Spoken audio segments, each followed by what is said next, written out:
Sam, this first half of the year for North Melbourne's probably been a little bit disappointing. How have you seen it? Oh, I wouldn't say disappointing, frustrating. Oh, gee, I've never known a year like it. You know, I just read an article today which I thought was so apt. We're 13th on the ladder and it's the best 13th side ever placed in the history of this competition.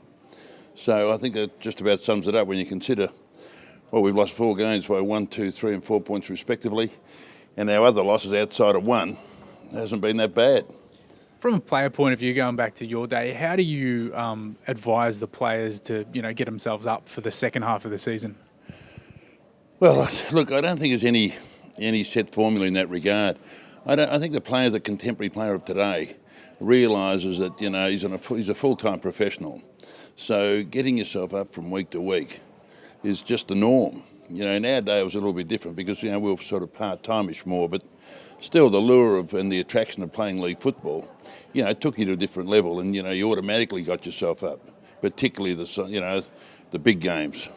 But the contemporary player should automatically, the last thing the coach really needs to do is, worry about the psychological aspect of the game, because the players would take it upon themselves, to get themselves up. And particularly a side like North Melbourne, who's virtually on the precipice of doing something really good and being, right there among the heavyweights. That's even far more appealing. It's not as though you're lamenting and languishing at the bottom of the ladder like a Melbourne. And then, it would be difficult because the whole emphasis on self-preservation. Do you tell the players to forget the first half of the season and just concentrate on the second half? Or do you tell them to use it as motivation? Look, I'm not a great believer in science and psychology. I think football players, play on instinct and reflex. They know the deal, they buy into the deal, and at the end of the day, it's all about winning.